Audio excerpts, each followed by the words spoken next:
Baik, terima kasih Pak Moderator, Bapak Ibu, saudara-saudara sekalian, selamat siang, selamat sore semua. Selamat siang. Jujur, saya bingung di sini. Saya mau ngomong apa? Yang tidak sementara yang saya siapkan buka kecil saya bicarakan semua. Tinggal satu yang belum saya sampaikan, rahasia cinta. Nah, sementara kalau saya bicarakan rahasia cinta, takutnya bukan pada hari lagi, pada hari suami lagi. Jadi saya bikin. Nah, tetapi mengingat tema ini penting, saya harus sampaikan walaupun di tengah saya merasa demam palu. Barangkali maaf kalau enggak belum juga memang yang saya hadapi senior. Baik Bapak dan Ibu sekalian, pertama yang ingin saya sampaikan ini konteksnya PKB. Jadi kita berpesan kepada semuanya, termasuk saya juga. Kita jangan terjebak pada dua kondisi, politik identitas. Nah ini yang sangat sensitif. Baik politik identitas berlatar belakang agama dan politik identitas berlatar belakang suku. Ini berbahaya. Akhirnya cetusan hati kita di saat kita masuk ke ruang keputusan bukan hati nurani yang bicara, tetapi ini seagama, ini satu suku. Walaupun mohon maaf, secara objektif kalau dinilai visi dan misinya tidak selaras dengan yang kita harapkan. Kita sadar visi dan misinya tidak selaras, program-program itu tidak enak. Tetapi karena kita merasa bahwa itu wah, itu satu agama, terpaksa kita bersama. Ini yang sifatnya pribadi. Kalau sifatnya sudah kelompok, nah ini yang akhirnya nanti akan memicu timbulnya kesulitan. Ini yang kita harapkan. Sementara kalau kita mau jujur, tidak ada satu orang pun yang tidak ingin bahagia. Tidak ada satu orang pun yang tidak ingin hidupnya damai. Tidak ada satu orang pun yang tidak ingin hidupnya damai. Sayangnya, kenyataan di lapangan kita takut bahagia, kita takut damai, kita takut harmonis. Walaupun ketakutan itu tidak kita sadari. Indikatornya apa? Ini saya kaitkan kolaborasi indikatornya. Kita beragama, tidak ada satupun yang tidak beragama.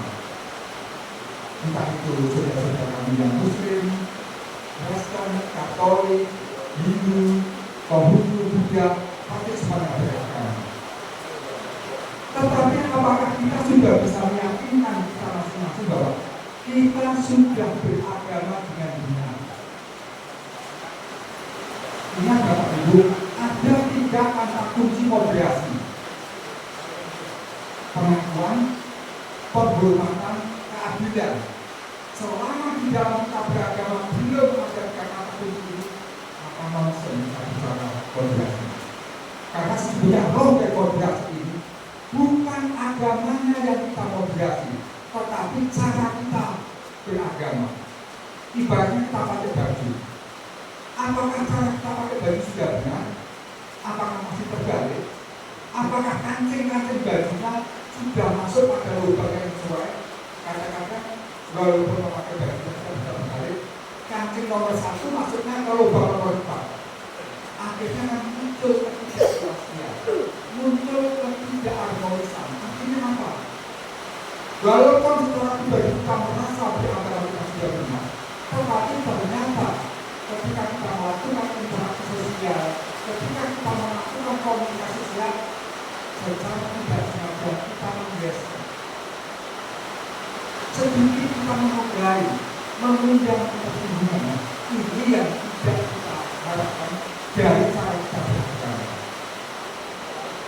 Jadi pastikan bahwa kita beragama satu, apa yang diajarkan di dalam kitab suci masing-masing. Apakah itu Al-Quran, apakah itu Injil, apakah itu Weda, Pustaka.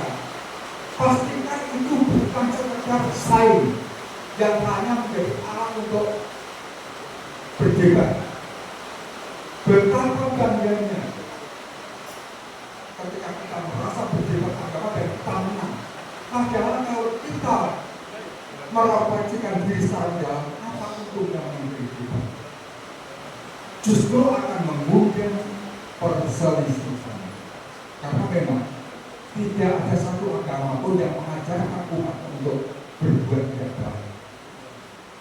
Tetapi apakah kita sudah yakin benar cara kita berbuat baik dalam agama itu sudah melalui cara-cara yang baik?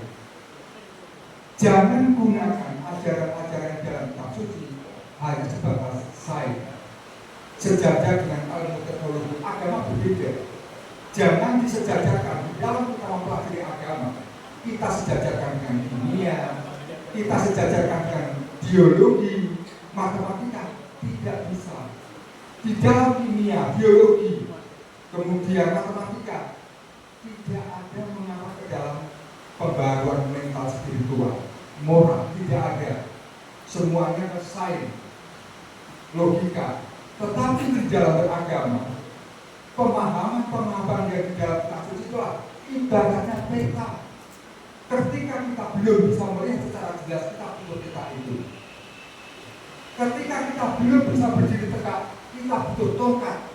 Tongkat itulah dan peta itulah yang kita peroleh dari nilai-nilai yang ada di dalam kitab suci. Itu yang perlu dimodifikasi.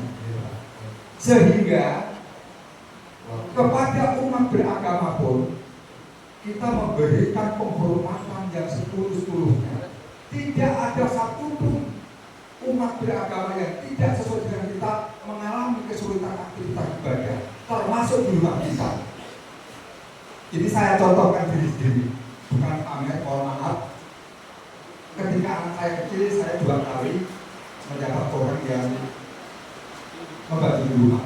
Dua-duanya tidak sekeyakinan dengan saya. Hal pertama yang saya lakukan adalah apakah fasilitas ibadah itu sudah terpenuhi. Contoh, yang pertama itu kebetulan muslim. Yang pertama adalah yang saya cek adalah perlengkapan sholat.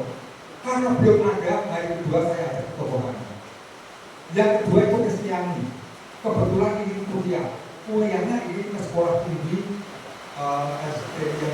Gajah Mada. Saya fasilitasi sampai lulus. Karena apa? Saya tidak ingin bicara hubungan hanya di atas kertas. Tetapi action walaupun sifatnya lighter, lebih tidak masalah.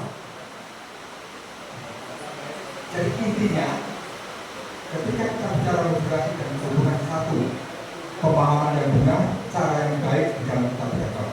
Kemudian yang kedua adalah niat yang tulus, niat yang ikhlas, bahwa kita semua ingin bahagia. Tidak ada satupun yang ingin kita lukai. Terima kasih. Kita beri aplaus kepada beliau.